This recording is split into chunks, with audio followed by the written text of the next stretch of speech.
Siapa? Adit. Adit, lihat ini perlakuannya ya. Ini digembok. Kamu berapa orang?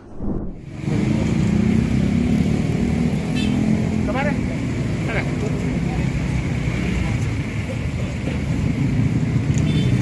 Ada orang. Yuk, yuk.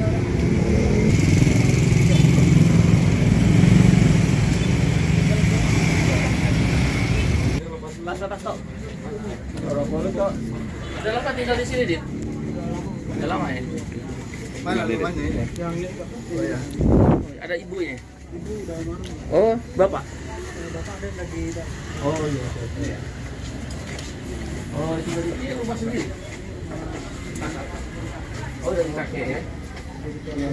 Bapaknya bapak. Oh iya. Orang tuanya pada waktu itu sudah memohon dan Saya Iqbal, Pak, nasihat khusus Presiden Bro. Udah angkat tangan saya berkata sudah saya nggak punya paksa anak saya pulang paksa anak saya Iya. ini ada tulang punggung saya pak ada sedih tiap hari sama akan saya kirim Iya. ya. 21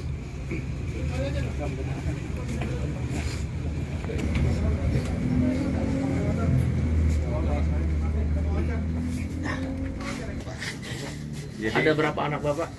4. Ini yang keberapa, Adit? yang ketiga Pokoknya negara akan melindungi rakyatnya, Pak. Melindungi Bapak, melindungi Adit. Itu pesan Presiden Pak Prabowo. Salam cinta dari dia. kasihan Nggak usah takut, nggak usah takut, Pak. Lagi gajinya cuma 500.000 itu kelewatan. Insya Allah Tuhan kasih kerjaan yang lebih bagus. Amin. Ya, nanti Bang Petrus akan bantu. Siap. Nanti koordinasi terus dengan saya. Siap, Bapak. Kita akan Polri juga. Siap. Untuk sungguh-sungguh mendapatkan keadilan. Ya. saya mikirin dia mulu pak karena sampai sakit 3 hari seperti kemarin pak Lulus SMA ya? SMP ya. Sekarang kerja di mana? belum ada Kamu ikut saya aja deh, kerja sama saya. Ya, ntar saya kerja sama saya dulu. Siap, Nanti Bapak. ikut saya di Siap. PKP ya. Siap. Ikut di kantor saya aja ntar Siap. kerja. Biar Bapak punya penghasilan. Saya gaji upah minimum. Kerja sama saya aja. Ya. Insya Allah kita bayar upah minimum di kantor saya.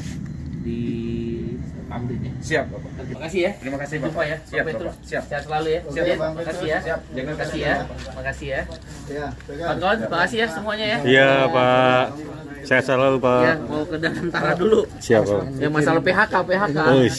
Danantara harus ikut tanggung jawab.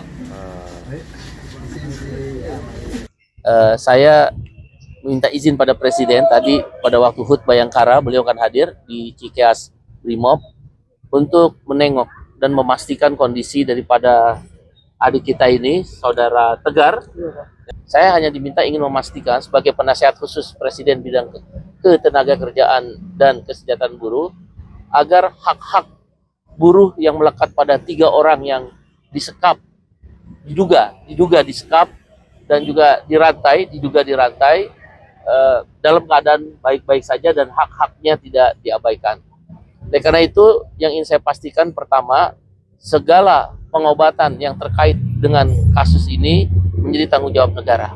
Yang kedua, ingin memastikan bahwa Saudara Petrus tidak bekerja di bawah tekanan. Siapapun dia, dari manapun tidak boleh menekan Saudara Petrus dan kawan-kawannya.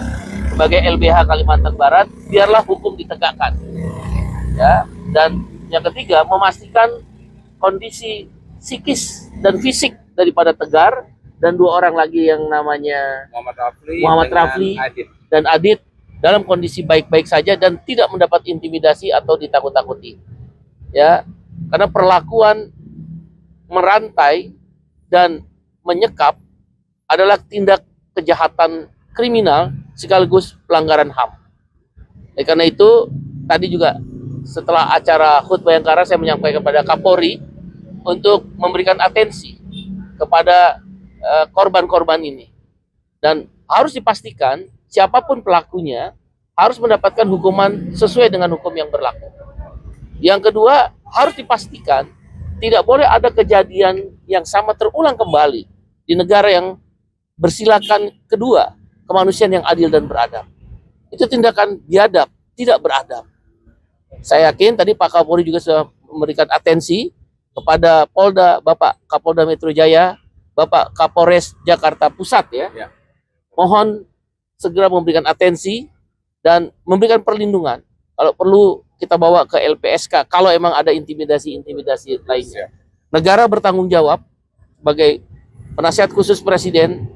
Saya membawa pesan presiden, negara bertanggung jawab kepada rakyatnya.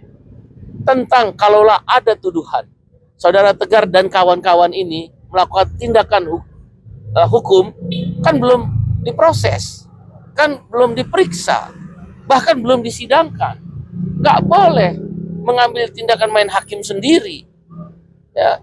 Dan yang terakhir saya ingin memastikan hak-hak Tegar dan kawan-kawan ini, hak upahnya, hak jaminan sosialnya, hak untuk mendapatkan pekerjaan yang layak selama bekerja harus dipenuhi oleh pengusaha. Pengusahanya udah dibawa ke kepolisian ya. Siap, sudah Bapak. Tidak boleh ada kekerasan, tidak boleh ada intimidasi, tidak boleh ada tindakan-tindakan di luar peri kemanusiaan.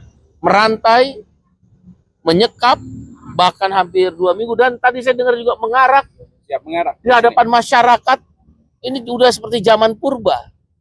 Ya, hukuman yang berat harus diberikan kepada pengusaha yang memperlakukan manusia seperti binatang, seperti Ikras. Masih agak sedikit trauma dalam apa yang udah saya alami saat ini sih, Pak. Itu saya dituduh mencuri limbah bekas plat itu. Nah, udah gitu dari tanggal itu saya langsung udah adanya kekerasan terhadap diri saya, melakukan menggunakan kabel tis itu dan sama teman-teman saya itu. Nah, dari pihak pelaku ini menyuruh saya mau bawa saya ke rumah saya itu. Lalu sesampainya di rumah saya langsung diarak-arak sama pihak mereka hingga warga sekitar sini tahu. Yang diminta tebusan 50 juta itu gimana? Itu kalau 50 juta itu jadi per satu orang itu, Pak. Satu orang diminta 50 juta. 50 juta. Jadi, hanya mengambil limbah loh. limbah. Limbah daripada plat yang harganya 200 ribuan. Ini ada lagi juga unsur pemerasan. Ya. Kalau boleh tahu uangnya buat diambil itu buat apa? Waktu itu saya lagi ada kebutuhan, Pak. Kebutuhan apa? Kebutuhan keluarga saya, jadi saya harus. Kenapa? Mau ke dokter? Iya, buat ke dokter. Jadi ada adik saya atau keponakan saya gitu sakit, jadi dia lagi butuh biaya. Mas, jadi sebenarnya udah berapa kali kejadian Mas Mengambil limbah? Kalau mengambil limbah limbah itu baru sekali. yang lain nggak pernah? Yang lain nggak pernah, tapi saya dipaksa mengakui 10 kali. Diminta ganti rugi 50 juta. Iya. Sudah memberi berapa? Atau kalau dari pihak keluarga saya belum, namun kalau untuk keluarga Adit sudah menyetorkan ke pelaku 50 juta dan teman saya si Rafli 5 juta ke pihak pelaku. Yang meminta itu siapa? Kalau yang 50 juta itu dari pihak ownernya tersebut, Pak. Owner, siapa Ya, namanya? si Martin. Mintanya bagaimana, Mas? Kalau untuk memintanya saya kurang tahu, soalnya mintanya langsung ke pihak keluarganya si Adit, bukan ke saya. Mas, ada ancaman nggak Mas? Misalnya Mas ngasih 50 juta akan dilakukan? Ada, itu ada ancaman. Jadi dari salah satu adiknya si owner ini, dia bilang kalau misalkan saya tidak membayarkan uang tebusan 50 juta, dia minta kompensasi dari saya, tangan saya mau dipatahin. Yang ngomong gitu siapa? Adiknya si owner ini, si Albert itu. Dan teman-teman saya pun juga sama dapat ancaman seperti itu. Kami selaku kuasa hukum ya dari Yayasan Kemanusiaan Forum Pemuda Kalimantan Barat itu sudah didatangi beberapa kali oleh oknum kepolisian. Pertama, ingin memberikan sejumlah uang sebesar 20 juta, selanjutnya 300, selanjutnya 300 pada beberapa 1 hari yang lalu itu menjanjikan memberikan 1 miliar rupiah. Dan kami tidak mau. Menjanjikan itu siapa? Pengusaha? Bukan. Siapa? Mungkin atas perintah pengusaha. Yang pasti datangnya adalah oknum kepolisian. Dari Polres atau Polda? Kemungkinan dari Polres, anggota Polres. Namanya inget nggak? Saya tahu persis orangnya, tapi saya tidak sebutkan namanya. Ntar kita periksa. Ya, jadi saya tidak sebutkan nama. Yang pasti mereka membujuk rayu untuk perkara ini diselesaikan. Dan itu di pertama kejadian itu ada atas nama siapa yang berkacamata itu? Si Albert. Si Albert itu begitu juga, Pak. Jangan sampai ada media yang lain. Kami akan bayar. Bapak minta berapa? Kami bilang kami tidak minta apa-apa. Kami minta pertanggungjawaban secara hukum terhadap korban. Seperti itu. Di Tangerang, yang satunya masih dalam pengawasan kita, Bapak.